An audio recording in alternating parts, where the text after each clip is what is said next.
नमस्कार साथियों, स्वागत है आपका अपने चैनल रोहित अबीर इंडिया में। आज का हमारा टॉपिक रहेगा संविधान की प्रस्तावना। तो हम बात करेंगे प्रस्तावना क्या होती है। देखिए, प्रस्तावना क्या है। दुनिया का हर संविधान जो है उसकी अपनी एक प्रस्तावना है और अमेरिकी संविधान है वो पहला ऐसा संविधान है ऑल वर्ल्ड में जिसने सर्वप्रथम प्रस्तावना को अपनाया। तो हम बात करते हैं भारतीय संविधान की। भारतीय संविधान में जो प्रस्तावना है हम लोग पढ़ते हैं ना, हम be the people of India, हम भारत के लोग इस संविधान को अपनाते हैं और लास्ट में दी हुई होती है। तो वो क्या होती है, हमारी प्रस्तावना होती है। देखिए, प्रस्तावना के बारे में अगर बात की जाए कि प्रस्तावना क्या होती है, तो प्रस्तावना क्या है, एक परिचय पत्र है। किसका? संविधान का एक परिचय पत्र है। हमारे जो प्रमुख न्यायविद हैं N.A. पालकीवाला, उन्होंने क्या कहा है, इसको प्रस्तावना को उन्होंने क्या कहा है कि जो हमारी प्रस्तावना है वो क्या है, संविधान का एक परिचय पत्र है। क्या है? संविधान का परिचय पत्र है। संविधान का उन्होंने इसे क्या कहा, परिचय पत्र कहा है N.A. पालकीवाला ने। चलिए बात करते हैं प्रस्तावना क्या है।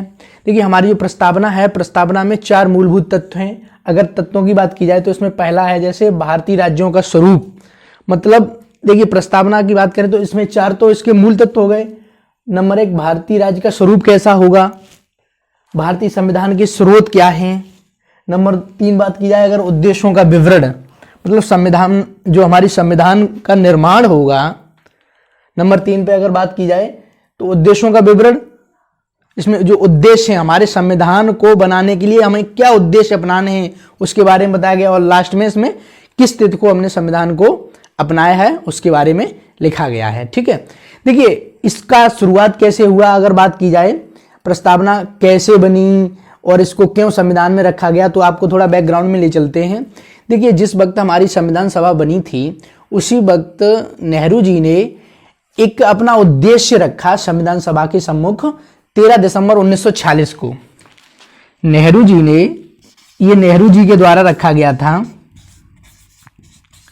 नेहरू जी ने संविधान सभा के सम्मुख 13 दिसंबर 1946 को एक उद्देश्य रखा। फिर संविधान सभा ने उसी उद्देश्य को, कौन से उद्देश्य, ये जो हमारे उद्देश्य थे, मतलब नेहरू जी जो चाह रहे थे कि हमें ऐसा संविधान चाहिए देश चलाने के लिए, उन्हीं उद्देश्यों को जो हमारी संविधान सभा थी उसने 22 जुलाई 1947 को अपना लिया। फिर उन्हीं उद्देश्यों के अकॉर्डिंग फिर क्या हुआ, संविधान का निर्माण किया गया। ठीक है, तो चलिए बात करते हैं कि जो भी हमारी प्रस्तावना में शब्द हैं या जो भी स्वतंत्रताएं दी गई हैं तो उनका मतलब क्या है, हम किस पे बात करेंगे, शब्दों का स्पष्टीकरण करेंगे। तो चलिए सर्वप्रथम चलते हैं भारतीय राज्य के स्वरूप के ऊपर। तो चलिए हम बात करते हैं कि जो हमारा भारतीय राज्य है, इंडियन स्टेट है, राज्य की इसका मतलब क्या रहेगा, हमारा देश से मतलब रहेगा। तो इसमें सर्वप्रथम बात करते हैं कि संप्रभु का मतलब क्या होता है। तो देखिए, आपको हम एक बात बताते हैं, संप्रभु का मतलब वह है कि जो भी देश है, मतलब अगर हम अपना देश हैं, जैसे भारत देश है, तो वो अपने फैसले लेने के लिए बिल्कुल स्वतंत्र है। अपने आंतरिक और बाह्य, इंटरनल और एक्सटर्नल दोनों जो फैसले होगा वो अपनी मर्जी से लेगा। उसके ऊपर किसी देश की कोई चलेगी नहीं कि अब भारत देश के ऊपर कोई शक्ति नहीं है कि जो भारत को फोर्स करेगी कि आप ऐसा करिए, ऐसा बिल्कुल नहीं है। क्या है, भारत अपने डिसीजन लेने के लिए एकदम संप्रभु फ्री है, उसके खुद के डिसीजन होंगे। ठीक है, प्रभु हो गया हमारा। अब हम बात करेंगे समाजवादी। देखिए, भारत में जो समाजवाद है वो हमारा लोकतांत्रिक समाजवाद है। कैसा है, लोकतांत्रिक, डेमोक्रेटिक सोशलिस्ट है हम। मतलब हमारे यहाँ क्या है, हमारे यहाँ राष्ट्रवाद भी है, चीजें राष्ट्रीयकरण भी होता है और जो प्राइवेट है वो भी साथ साथ चलता है। ठीक है, अब जैसे हमने एग्जाम्पल देखा था अभी 1991 में क्या हुआ था, हमारे यहाँ पीपीपी मॉडल अपनाया गया था। पी का मतलब एक का पब्लिक, एक का प्राइवेटाइजेशन और तीसरे का पब्लिक और प्राइवेटाइजेशन और प्राइवेट। तो हमने क्या किया, यहाँ पे मिश्रित अर्थव्यवस्था को अपनाया। क्या, मिश्रित अर्थव्यवस्था, मतलब पब्लिक और प्राइवेट दोनों को हम साथ लेके चलते हैं। यही क्या हमारा समाजवाद है, लोकतांत्रिक समाजवाद, यही समाजवाद होती है। जो हमारी मिश्रित अर्थव्यवस्था है वो इसका जीता जागता उदाहरण है। ठीक है, अगर बात की जाए कार्ल मार्क्स के समाजवाद की, तो जो यूरोप में कार्ल मार्क्स ने जो अपनी अवधारणा दी थी, तो कार्ल मार्क्स ने कहा था कि हमें एक आइडियल स्टेट चाहिए जहाँ पे ना कोई गरीब हो, ना कोई मतलब उन्होंने क्या कहा था, उन्होंने संघर्ष का समाजवाद बताया था। हमारा समाजवाद ऐसा नहीं है, उन्होंने रक्त की बात की थी। अगर आप कोई गरीब है, उन्होंने क्या कहा था कार्ल मार्क्स ने, अगर आप गरीब हैं, जो गरीब तबका है, जो लेबर क्लास है, तो लेबर क्लास अपना हक पाने के लिए क्या संघर्ष करे, और कैसा संघर्ष, खूनी संघर्ष। लेकिन हमारे समाजवाद में ये नहीं है। हमारा संविधान जो है, गांधीयन समाजवाद जो है, वो क्या है, हम लोग अहिंसा की नीति को अपनाया हमने। गांधी, हमारा संविधान जो है वो गांधी और नेहरू जी की तरफ झुका हुआ है। हाँ, मिक्सर जरूर है कार्ल मार्क्स और गांधी के, लेकिन जो झुकाव ज्यादा है वो किसकी तरफ है, गांधी जी की तरफ है। ठीक है, अब हम बात करेंगे धर्मनिरपेक्ष क्या होता है। देखिए, धर्मनिरपेक्ष क्या होता है कि स्टेट का, जैसे सपोज करिए अपना भारत देश है, स्टेट की बात की जाए, स्टेट का मतलब हमने आपको बताया था देश, तो धर्मनिरपेक्ष का मतलब होगा कि जो देश स्टेट है उसका अपना कोई धर्म नहीं होगा। समझ में आ गया, मतलब क्या हुआ, अपना कोई धर्म नहीं होगा स्टेट का, जो स्टेट है उसका कोई धर्म नहीं होगा। देखिए, संविधान में प्रस्तावना में धर्मनिरपेक्ष शब्द नहीं है, पंथ निरपेक्ष है। अगर इसमें और इसके अंदर जाके क्लेरिफाई करें तो इसका मतलब ये हुआ कि कोई भी स्टेट धर्म तो छोड़िए, पंथ को भी सपोर्ट नहीं कर सकता है। अगर बात की जाए सेकुलर की, तो जो भी गवर्नमेंट या जो भी स्टेट है उसका कोई अपना धर्म तो है ही नहीं, पहली बात तो।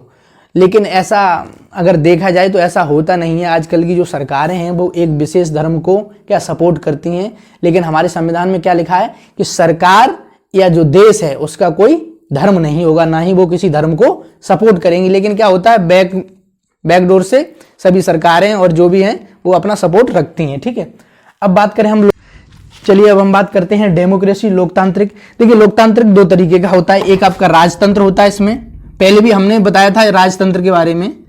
एक आपका राजतंत्र होता है और एक आपका क्या होता है, गणतंत्र। जिन लोगों ने नहीं देखा है प्रीवियस वीडियो पे चले जाएं आप लोग, उसमें गणतंत्र और राजतंत्र को हमने बहुत अच्छे से समझाया है। देखिए, राजतंत्र में क्या होता है, यहाँ पे भी जो हेड ऑफ आपका गवर्नमेंट होता है वो चुना जाता है, लेकिन हेड ऑफ स्टेट जो होता है राजतंत्र में वो मोनार्कियल होता है। मतलब वहाँ हेरिडिटी होती है, जो हेड ऑफ स्टेट होता है वो वंशानुगत रहता है। ठीक है, और जो हमारा गणतंत्र है इसमें क्या होता है, हेड ऑफ स्टेट और हेड ऑफ गवर्नमेंट दोनों ही चुने जाते हैं जनता के द्वारा। डेमोक्रेसी मतलब जनता द्वारा चुने जाए। अब्राहम लिंकन का स्टेट है, जनता के द्वारा किया गया शासन, क्या, लोकतंत्र।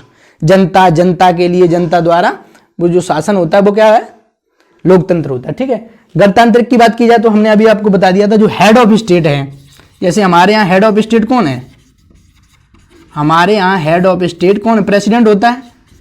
तो जहां पे भी हेड ऑफ स्टेट इलेक्टेड होते हैं, मतलब चुने जाते हैं चुनाव द्वारा, तो वहां पे क्या होता है, गणतंत्र होता है। ठीक है, जैसे अपने भारत देश में लोकतंत्र भी है, गणतंत्र भी है। और अगर इंग्लैंड की बात की जाए तो वहां पे क्या है, ब्रिटेन में, वहां केवल लोकतंत्र है, गणतंत्र नहीं है, क्योंकि वहां जो हेड ऑफ स्टेट है वो कैसा है, चुना, मतलब एक चुना हुआ, पहले से चुना हुआ है, वंशानुगत होता है कि राजा का पहला जो संतान होगा या राजा रानी की, वो कौन बनेगा, वहां का हेड ऑफ स्टेट बनेगा। ठीक है, चलिए अब हम बात, ये तो हमारे हो गए कि भारतीय राज्य का स्वरूप क्या है, ऐसा स्वरूप है कैसा, संप्रभु, समाजवादी, धर्मनिरपेक्ष, लोकतांत्रिक और गणतांत्रिक। ठीक है, चलिए अब हम बात करते हैं उद्देश्यों का विवरण। किसकी, उद्देश्यों का विवरण। तो हमारे भारतीय संविधान में जो प्रस्तावना है उसमें न्याय की बात की गई है कि प्रत्येक व्यक्ति के पास किस प्रकार के, कितने प्रकार के न्याय होने चाहिए। तो चलिए उस पर भी बात करेंगे कि न्याय कितने प्रकार के हों। अगर बात न्याय की जाए तो प्रस्तावना में जो न्याय की बात कही गई है वो न्याय किस प्रकार के हैं, आर्थिक न्याय, राजनीतिक न्याय, कौन कौन से, आर्थिक, व्यक्ति को कैसा न्याय मिल जाए, आर्थिक, राजनीतिक और आपका सामाजिक। तीन प्रकार के न्याय की बात की गई है कि व्यक्ति के पास आर्थिक न्याय, राजनीतिक और सामाजिक न्याय होना चाहिए। आगे बात करते हैं स्वतंत्रता। तो देखिए स्वतंत्रता में क्या है, इसमें विचारों की स्वतंत्रता होनी चाहिए। किसकी, विचारों की, विश्वास की, अभिव्यक्ति की स्वतंत्रता, अभिव्यक्ति की स्वतंत्रता, धर्म और उपासना की स्वतंत्रता, धर्म और उपासना की स्वतंत्रता की इसमें बात की गई है। तो स्वतंत्रता कितने प्रकार की होनी चाहिए? हमें विचार रखने की हमें स्वतंत्रता हो कि हम क्या सोचते हैं, हमारे क्या विचार हैं वो हम रख सकते हैं। उसके बाद विश्वास और अभिव्यक्ति, धर्म और उपासना की स्वतंत्रता। अब बात की जाए समानता की, न्याय हो गया। अब अगर समानता की बात की जाए तो इसमें किस किस प्रकार की प्रतिष्ठा और समानता के जो अवसर हैं वो समान होने चाहिए हर व्यक्ति के लिए। समानता के जो अवसर हैं वो कैसे होने चाहिए? समान होने चाहिए।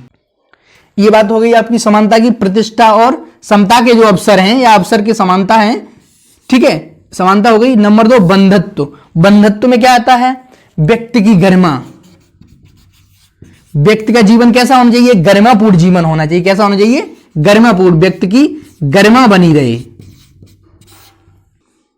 बंधत्व में क्या हो गया? व्यक्ति की गरिमा और राष्ट्र की एकता और अखंडता भी कायम रहे। राष्ट्र की एकता और अखंडता भी कायम रहनी चाहिए। चलिए अब इसमें हम बात करते हैं कि जो हमारी प्रस्तावना है इसमें कितने बार संशोधन हुआ है। तो संशोधन से पहले का भी थोड़ा विवाद जान लेते हैं कि इसमें क्या वाद और विवाद रहे। तो अगर बात की जाए 1960 की, तो 1960 में प्रस्तावना को लेके जो सबसे बड़ा केस हुआ था, बेरुवाड़ी संघवाद केस, जो 1960 में आया था, इसमें पूछा गया, इसमें सर्वोच्च न्यायालय ने फैसला दिया कि जो हमारी प्रस्तावना है, किसमें? बेरुवाड़ी केस में संविधान ने क्या कहा कि जो हमारी प्रस्तावना है वो संविधान का हिस्सा ही नहीं है। किसका? कॉन्स्टिट्यूशन का उसमें हिस्सा ही नहीं माना। तो अगर संविधान का हिस्सा नहीं है तो इसमें संशोधन हो ही नहीं सकता है। 1960 में अगर देखा जाए तो संविधान जो प्रस्तावना थी हमारी वो संविधान का हिस्सा नहीं थी। अगर हिस्सा नहीं है तो उसमें हम संशोधन नहीं कर सकते। 24 अप्रैल 1973 को जो फैसला आया था केशवानंद भारती केस में, उसमें क्या कहा गया? ये आपका एक ऐतिहासिक फैसला है, केशवानंद भारती केस। इस फैसले ने पूरे इंडियन स्ट्रक्चर, जो कॉन्स्टिट्यूशन है उस स्ट्रक्चर को बताया, एकदम संविधान को देखने का नजरिया ही बदल दिया इस फैसले ने। ये जो संवैधानिक पीठ थी, ये केशवानंद भारती वाली, ये अब तक की भारत की सबसे बड़ी संवैधानिक पीठ है, ठीक है। और इसने फैसला दिया कि जो हमारी प्रस्तावना है, प्रस्तावना जो है, प्रस्तावना को इसमें संविधान का हिस्सा बताया गया। क्या बताया गया? ये संविधान का एक अखंड हिस्सा है। इस केस में बताया गया कि प्रस्तावना जो है वो संविधान का एक हिस्सा है और अगर संविधान का भाग है तो इसमें संशोधन हो सकता है। लेकिन इसमें एक टर्म लगा दिया गया, इसमें एक कंडीशन डाल दी गई कि आप चाहो पूरे संविधान में जहां मर्जी हो तहां आप वो करिए संशोधन। सुप्रीम कोर्ट ने गवर्नमेंट से कहा आपकी जहां मर्जी हो संविधान में आप वो करिए, लेकिन संविधान का जो बेसिक स्ट्रक्चर है, जो आधारभूत ढांचा है, उसमें परिवर्तन नहीं आना चाहिए। किसमें? जो बेसिक स्ट्रक्चर है। तो हम इसमें किस बात का ध्यान रखेंगे? बेसिक स्ट्रक्चर का। मतलब क्या है? बेसिक स्ट्रक्चर में अगर गड़बड़ी आ गई तो आपने जो भी परिवर्तन या संशोधन किया वो कैसे हो जाएंगे? अमान्य हो जाएंगे। तो इससे क्या निकल के आता है इस केस से कि आप संविधान में सरकार जहां चाहे वहां संशोधन करे, लेकिन संविधान का जो मूलभूत ढांचा है, ठीक है, जहां से संविधान का नेचर परिवर्तित न हो तब तक तो ठीक है। अगर जहां पे संविधान के बेसिक स्ट्रक्चर को क्षति पहुंची तो वहां पे आपका जो भी संशोधन है वो कैसा हो जाएगा? अनवैलिड हो जाएगा, ठीक है। जैसे चलिए हम आपको बताते हैं अभी ताजी उदाहरण। जैसे सरकार ने जजों की नियुक्ति को लेके एक रूल्स लेके आई थी, एक कानून। जब वो कानून आया पास भी कर दिया सरकार ने, लेकिन जब सुप्रीम कोर्ट ने इसको रिव्यू किया तो वो कैसा हुआ? फेल हो गया। जब फेल हो गया तो उसे नहीं माना गया।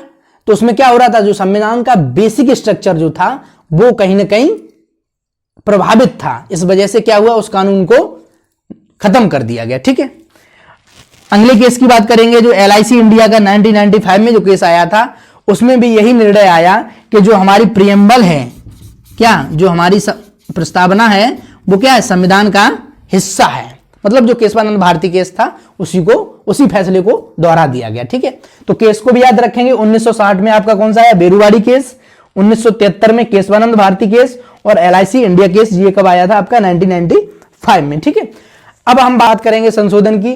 तो अभी तक जो संशोधन है हमारी प्रस्तावना में सिर्फ एक बार किया गया है, सिर्फ एक बार, कब? 1976 में, जो हमारा मिनी संविधान है ना 1976 वाला 42वां संविधान संशोधन जो है, जैसे हम क्या बोलते हैं, मिनी कॉन्स्टिट्यूशन बोलते हैं कि नहीं बोलते हैं, उसी टाइम इसमें क्या हुआ था, परिवर्तन हुआ था। और क्या परिवर्तन हुआ था इसमें, हमारा समाजवाद, ध्यान रखेंगे बाई क्रम, समाजवाद ये जोड़ा गया था आपका, और आपका धर्मनिरपेक्ष भी जोड़ा गया था, और आपकी अखंडता भी जोड़ा गया था। ये आपके तीनों शब्द प्रस्तावना में पहले नहीं थे, ये कब जोड़े गए? 42वें संविधान संशोधन 1976 में समाजवाद, धर्मनिरपेक्ष और अखंडता शब्दों को जोड़ा गया। ठीक है, तो अगर बात की जाए कि प्रस्तावना से संबंधित, अब तो हमें नहीं लगता कि कहीं कोई डाउट होगा। अगर आपको कोई डाउट है और लगता है कि प्रस्तावना से हम कहीं फंस सकते हैं, तो आप एक बार हमें कमेंट सेक्शन में जरूर पूछ लें। हाँ, चलिए एक बार बता देते हैं कि जो बंधत्व और ये फेटर्निटी और ये आपका स्वतंत्रता, ये सब चीजें हैं, ये कहां से ली गई? तो एक महान विचारक थे रूसो, ये जो रूसो थे वे फ्रांस से संबंधित थे। तो ये जो बंधत्व वाला है, ये आपका अगर पूछा जाए तो कहां से लिया गया? फ्रांस से लिया गया। कहां से? फ्रांस से। ठीक है, और अगर बात की जाए कि प्रस्तावना सर्वप्रथम कहां से आई, मतलब किस संविधान में अपनाई गई, तो प्रस्तावना सर्वप्रथम अमेरिकी संविधान में। जो भारतीय संविधान है वहां पे भी जो प्रस्तावना लाई गई है वो कहां से? अमेरिकी संविधान से लाई गई। अगर बात की जाए इसमें भाषा की, अगर इसमें भाषा की जब भी बात करें, किसकी? भाषा की, तो हमारे जो प्रस्तावना की भाषा है वो कहां से है? ऑस्ट्रेलिया से है। और हमने इसे अडॉप्ट कहां से किया है? जो इसका फीचर्स है वो कहां से किया? अमेरिका से। ठीक है, तो आशा करते हैं कि प्रस्तावना से संबंधित अब तो कोई डाउट नहीं रहा होगा। आप लोग इसी तरीके के वीडियो देखने के लिए चैनल को शेयर जरूर कर दें, सब्सक्राइब जरूर कर लें सभी लोग। वीडियो हमारे आते रहेंगे, बहुत ही यूजफुल वीडियो आएंगे इसके बाद भी, हिंदी के और सबके एक सीरीज है। अभी थोड़ी व्यस्तता थी, इस वजह से थोड़ा समय लग गया, लेकिन अब आपको वीडियो कंटिन्यू मिलते रहेंगे। आशा करते हैं क्लास बहुत अच्छी रही होगी। क्लास कैसी लगी ये आप लोग जरूर बताएं, कमेंट सेक्शन में इस बात को जरूर लिखें कि क्लास अच्छी लगती है कि नहीं। अगर क्लास अच्छी लगती है तो सराहें जरूर, ठीक है, जिससे कि मनोबल बढ़ता रहे, हम क्लास लाते रहें आपके लिए। ठीक है, धन्यवाद।